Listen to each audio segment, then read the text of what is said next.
Antes de lermos o texto, vamos orar ao Senhor. Se irmãos puderem ficar de pé rapidamente, vamos fazê-lo e orar ao Senhor.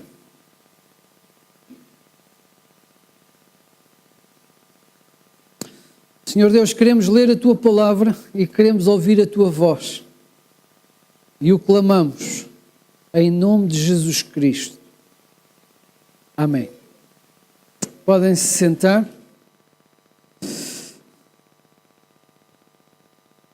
Neemias, como temos dito e temos referido, já vamos no capítulo 4, era copeiro do rei da Pérsia e ele, ao receber as notícias do seu irmão Hanani na Pérsia sobre o que estava a acontecer em Jerusalém, ele é tocado por Deus e pede então ao rei, depois de oração, depois de choro, jejum, ele tem um encontro com o rei da Pérsia permite-lhe que ele vá a Jerusalém e que possa reconstruir a cidade, reconstruir os muros da cidade de Jerusalém.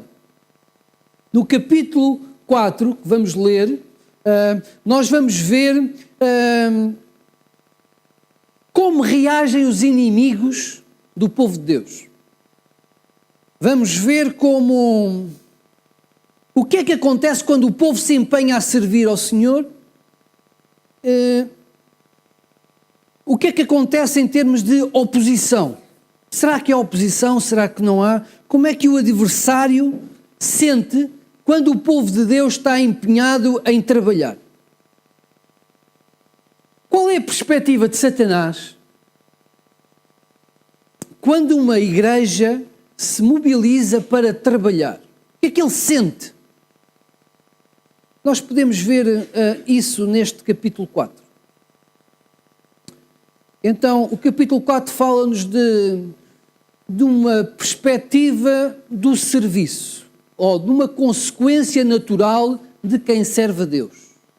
Então, talvez seja a parte negativa do serviço ao Senhor, mas que faz parte do serviço, e todos aqueles que querem servir ao Senhor terão que ter consciência disto. Então vamos ver. Capítulo 4. Tendo Sambalate ouvido que edificávamos o muro, ardeu em ira e se indignou muito e escarneceu dos judeus. Então falou na presença dos seus irmãos e do exército de Samaria e disse: que fazem estes fracos judeus? Permite-se-lhe-á isso? Sacrificarão? Darão cabo da obra num só dia? Renascerão acaso dos montões do pó as pedras que foram queimadas? Então, com ele Tobias o Amonita, e disse, estava com ele Tobias o Amonita e disse: ainda que edifiquem, vindo uma raposa derribará o seu muro de pedra. Então, nada simpático estes 3 versículos. Sambalate, o líder dos samaritanos. Nos diz o texto é que ele ardeu em ira. Quando o povo começou a construir, e a semana passada vimos que toda a gente estava empenhada, menos lá os nobres tecoitas, o resto do povo estava empenhado em construir o muro. Todas as pessoas, desde os ourives, aos perfumistas, aos sacerdotes, até o sumo sacerdote estava a construir, estava a levantar tijolo. Toda a gente trabalhava para reconstruir os muros da cidade.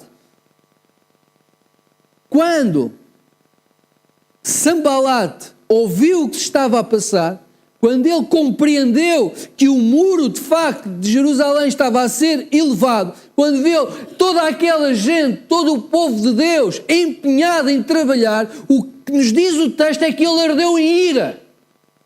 Ele não ficou irado, ele ardeu em ira. O governador da Samaria ardeu em ira. Palavras assim mais corriqueiras, ele ficou possesso da vida. E ele já tinha ficado irado. No capítulo 2, do versículo 18 e 19, nós vemos que eles, quando ouviram das ideias que o povo tinha em reconstruir os muros, eles zombaram, ou seja, fizeram pouco, eles desprezaram, humilharam os judeus, trataram-de como lixo, como incompetentes, como incapazes. Acusaram Neemias e o povo de rebelião. Olha, nós vamos fazer queixa ao rei, vamos fazer queixinhas ao rei. E tinha dado resultado anos antes, porque anos antes eles tinham escrito ao rei da Pérsia acusando os judeus de rebelião. E então o rei da Pérsia, o dono do império, mandou embargar a obra e tudo ficou parado. E eles voltaram a dizer assim: olha, que nós fazemos queixa de vocês ao rei da Pérsia. Então, já tinha havido isto, mas agora o tom aumenta. Sanbalate simplesmente detestava os judeus e a adoração do povo de Deus. Nada de novo debaixo do sol.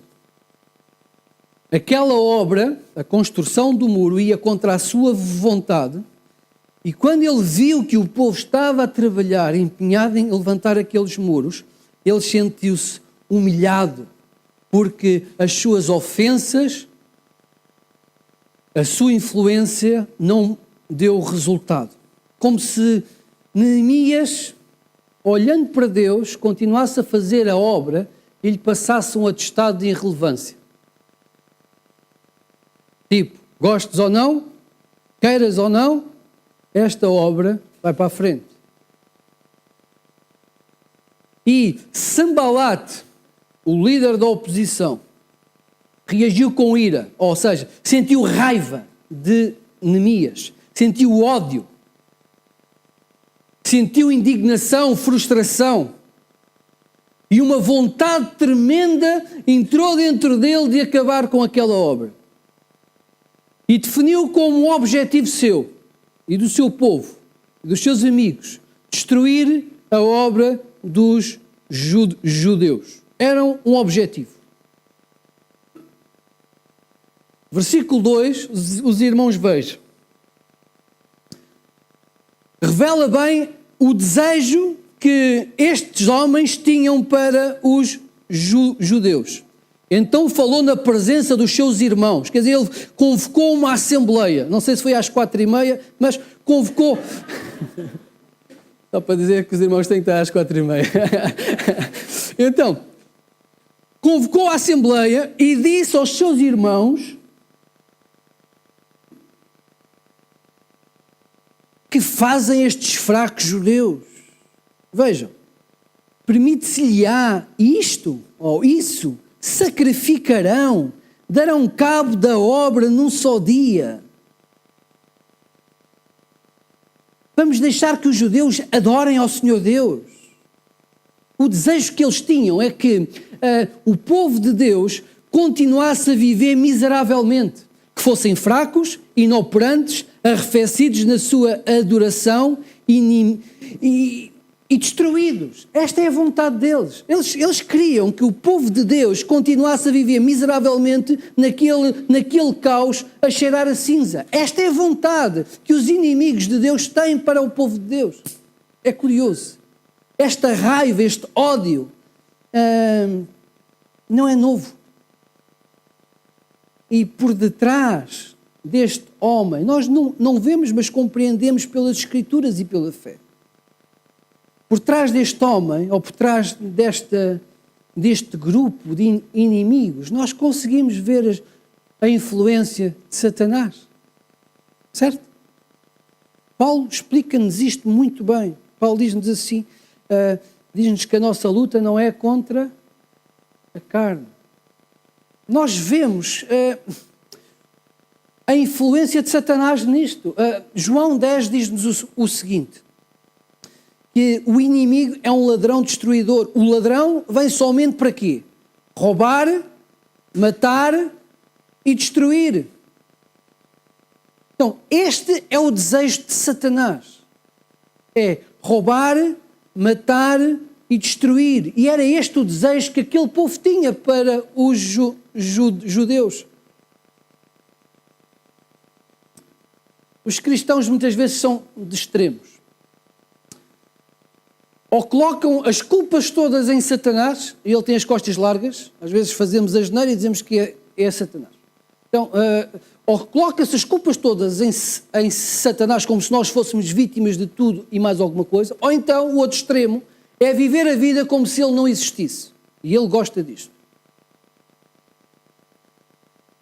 Mas Paulo diz-nos, a nossa luta não é contra a carne e o sangue e a carne, e sim contra os principados e potestades e contra os dominadores deste mundo tenebroso, contra as forças espirituais do mal nas regiões celestes. Eles existem e andam aí. E é como o vento, nós não o vemos, mas sentimos e vemos a sua influência. E quando lemos este texto, nós compreendemos a influência de Satanás. Irmãos, lembram-se da história de Esther? Havia lá um certo indivíduo chamado Amã. Qual era o desejo dele? Genocídio aos judeus. Acabar com a raça dos judeus.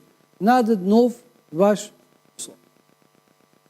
Vem alguma diferença entre o sentimento de Amã e o sentimento de Sambalat? Não, é a mesma coisa. É mais do mesmo. Ou seja, quem está por trás destes homens é o adversário do povo de Deus, Satanás.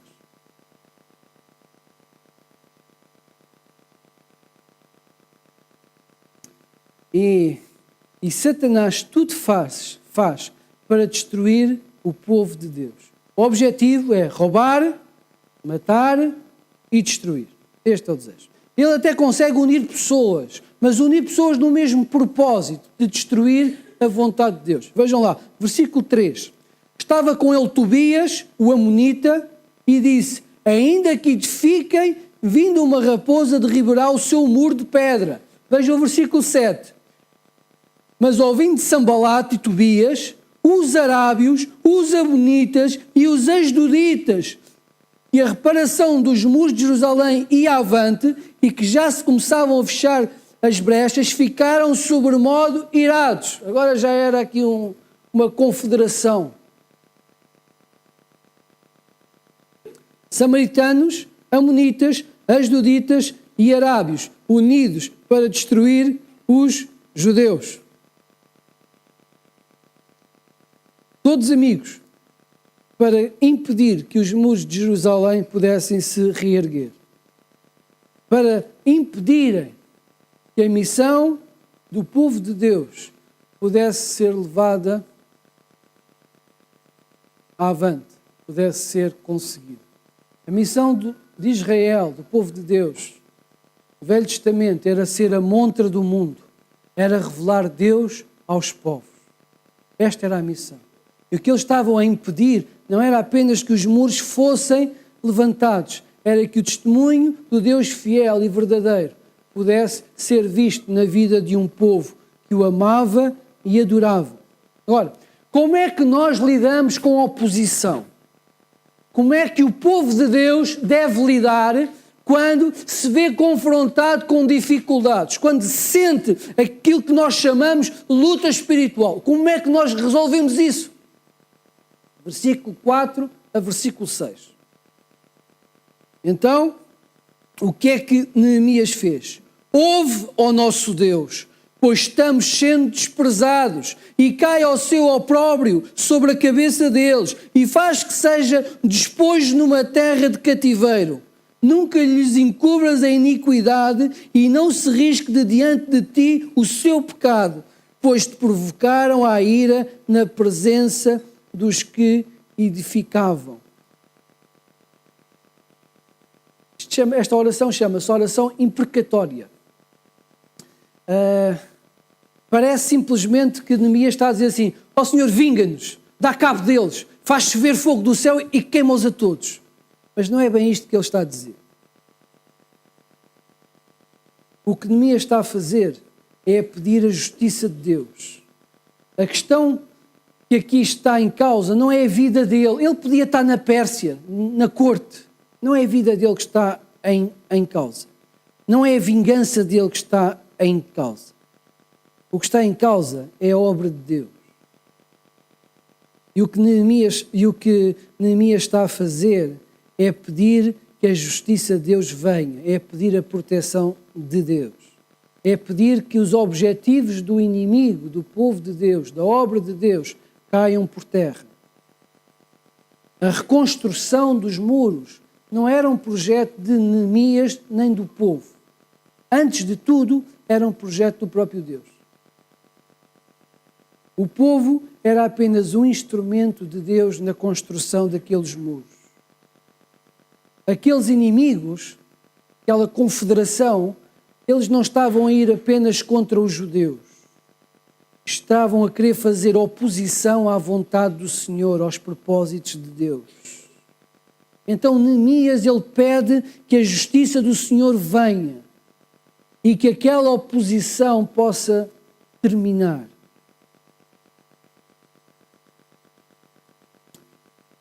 Os inimigos dos judeus nesta altura eram mais numerosos e mais fortes que os judeus.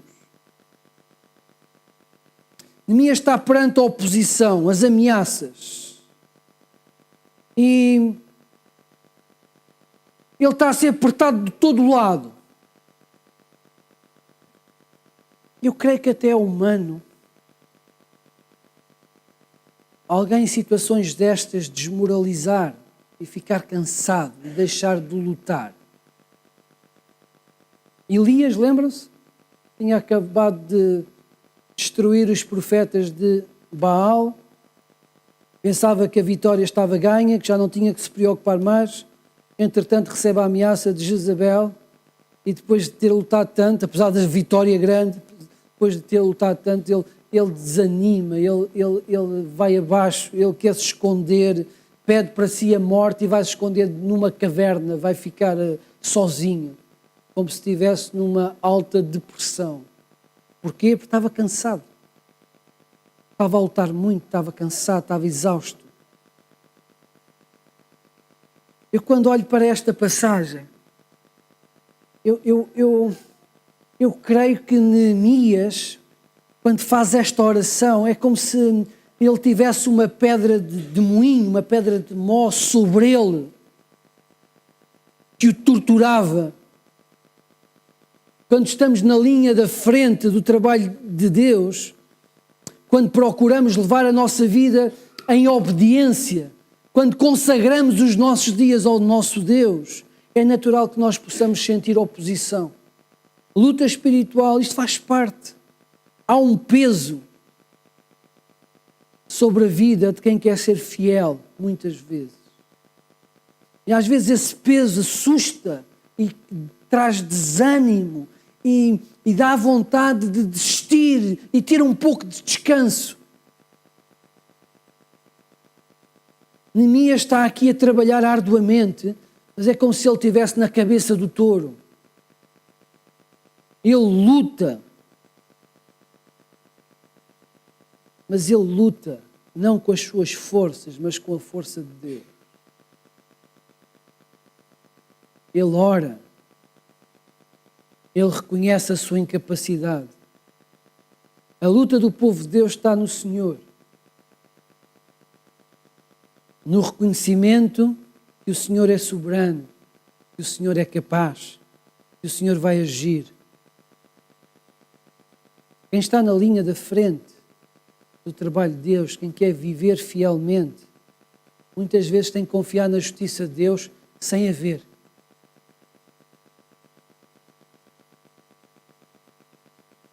Já se sentiu assim?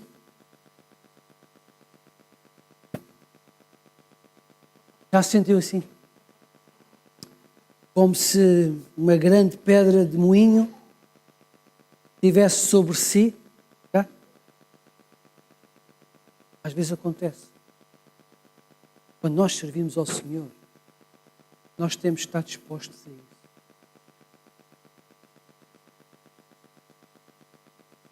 Querem que eu lhe dê o meu testemunho? Às vezes, aparentemente está tudo bem, E há momentos em que há assim uma opressão tão grande em cima. Está tudo bem. Há momentos que apetece desistir. As dificuldades parecem ser gigantescas. As nossas forças parecem ser pequeninas. Faz parte. Porque é que Jesus transpirou sangue? A pressão sobre ele ali naquele Getsémani era tão grande que o seu corpo não conseguiu conter o peso da luta espiritual que estava à sua volta. Qual é o segredo? Primeiro, oração. Na oração nós invocamos o nome, o poder do Todo-Poderoso, do Onipotente. Na oração nós buscamos a sabedoria do Onisciente. Nós buscamos a justiça daquele que define o que é certo e o que é errado. E foi isso que Neemias fez. Ele orou ao Senhor. Esta oração, qualquer oração que nós façamos, ela tem que ser debaixo da soberania de Deus e da vontade de Deus. Cada oração que nós fazemos tem que estar imbuídas neste espírito. Venha ao teu reino, seja feita a tua vontade, assim na terra como no céu. Não é certo pedirmos maldição para as pessoas. É certo pedirmos que a justiça de Deus se faça e que o nome do Senhor seja reconhecido. E é isto que Neemias está a fazer. Só que as coisas pioram ainda. Versículo 7 e versículo 8, se repararem, as coisas vão piorando. Mas ouvindo Sambalate e Tobias, os arábios, os amonitas, os asdoditas, que a reparação dos muros de Jerusalém ia avante, ou seja, que estava a dar resultado aquela obra e que já começavam a fechar-lhes as frechas, a obra estava a avançar, ficaram sobremodo irados e juntaram-se todos de comum acordo para virem atacar e suscitar confusão ali. O sucesso da obra de Deus gera raiva, rancor, ódio, vontade de mobilizar pessoas ao serviço de Satanás. Esta é a verdade, para destruir a obra de Deus. Agora eles estavam a preparar-se para atacar. E se virem o versículo 11, vão ver que o objetivo era mesmo matar os judeus. Já não eram só palavras, agora eram planos que estavam a ser montados para efetivamente acabar com a obra de Deus.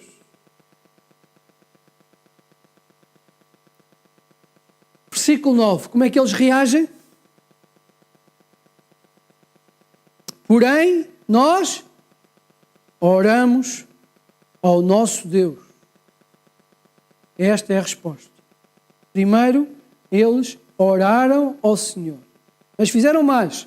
Com proteção, diz Neemias, pusemos guarda contra eles de dia e de noite. Então pus o povo por famílias nos lugares baixos e abertos, por detrás do muro, com as suas espadas e as suas lanças e os seus arcos. Inspecionei, dispus-me e disse aos nobres, aos magistrados e ao resto do povo, não os temais. E a seguir, lembrai-vos do Senhor, grande e temível, e pelejai pelos vossos irmãos, pelos vossos filhos, pelas vossas filhas, pela vossa mulher e pela vossa casa. Primeira arma, oração. Invocaram a força do Onipotente, mas também vigiaram, levantaram as armas, ficaram prontos para lutar se necessário fosse. Todos eles estavam prontos, desde os nobres aos magistrados, todo o povo. Só os nobres tecoítas é que ficaram a ver.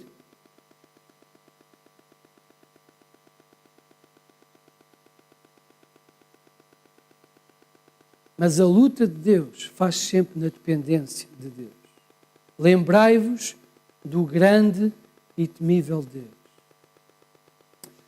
Servir ao Senhor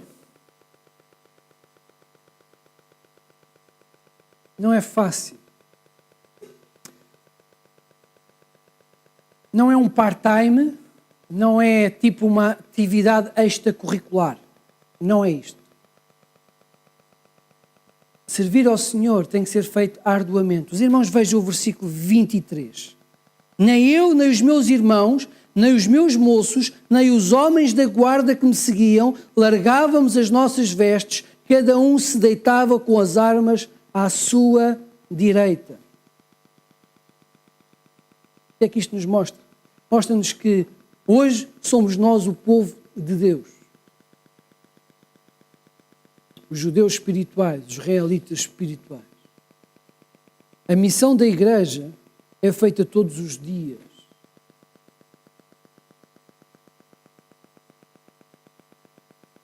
Na igreja não dá para abdicar de soldados, todos são importantes. E o trabalho de uma igreja que quer crescer e quer fazer a obra de Deus todos os dias não é compatível com descanso. A vida da igreja é cumprir a missão de Deus. É uma obra sobrenatural, é uma obra espiritual. É uma guerra que não se vê. Muitas das circunstâncias podem nos frustrar e até nos causar algum desânimo. Mas o povo de Deus não pode desistir. Tem que trabalhar todos os dias.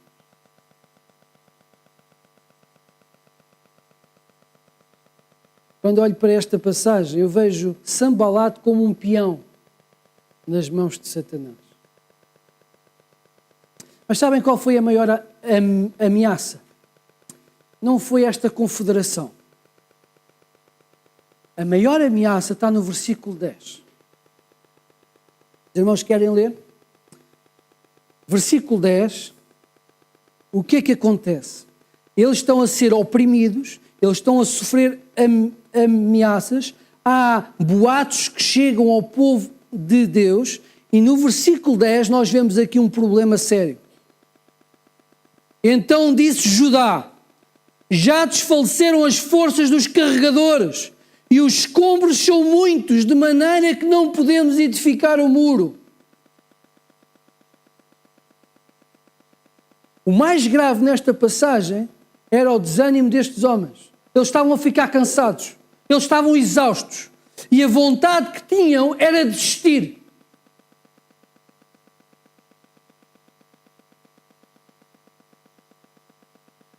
Foi isto que aconteceu com Elias, quando soube que Jezabel ia continuar a lutar contra ele.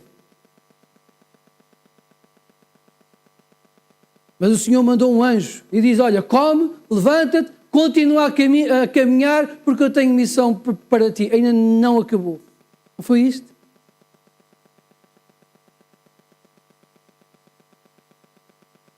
Trabalho de Deus, meus queridos. Nós queremos ser mesmo operantes. Podemos fazer o papel dos nobres tecoítas, ficar a ver os outros a trabalhar e usufruir do trabalho dos outros. Podemos. Não é o que Deus quer.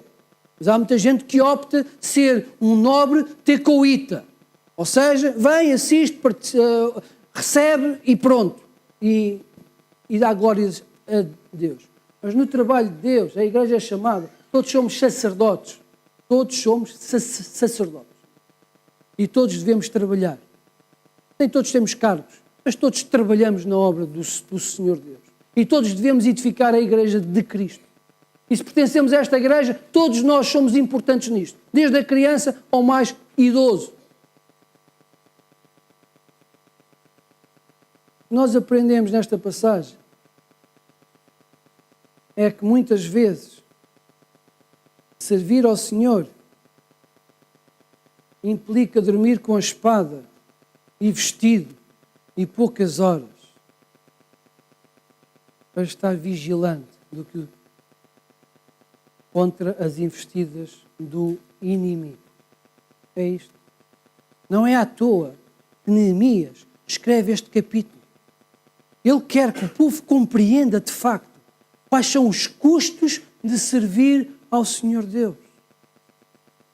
Com Neemias aprendemos que servir ao Senhor implica sofrer oposição lutas, significa trabalhar muito, significa colocar a obra de Deus em primeiro lugar na nossa vida.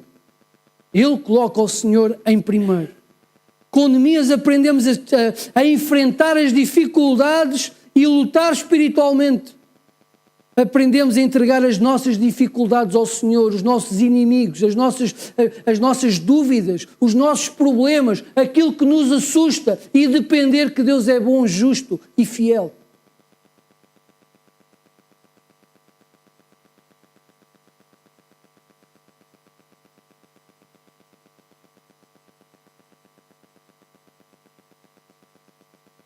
Josué dizia assim, olha, irmãos, façam o que quiserem, eu e a minha casa, eu estou disposto a isto. Eu estou disposto. Eu quero estar na linha da frente do trabalho do Senhor. Se tiver que dormir com a espada, eu vou dormir com a espada. Se tiver que dormir vestido, eu vou dormir vestido. Mas eu quero estar. O irmão quer estar. Eu quero viver fielmente, dia a dia, com a minha família, diante do Senhor. Eu quero. Porque eu sei que mais são os que estão connosco do que os que estão contra nós. E que no final a vitória é do Senhor. E a recompensa é tremenda. E não existe vida mais abençoada do que usar os nossos dias para servir ao Senhor. Mesmo com as dificuldades que vamos passar. Não existe vida melhor. E eu quero desafiá-lo a fazer isto, a confiar, a depender. E se por acaso se está numa situação daquelas em que a pedra de moinho está sobre a sua vida, então lembre-se que os que esperam no Senhor renovam as suas forças. Sobem com asas como águia, correm e não se cansam, caminham e não se fatigam, porque o Senhor é com eles. Amém? Que o Senhor nos ajude a compreender que servir ao Senhor não é um part-time.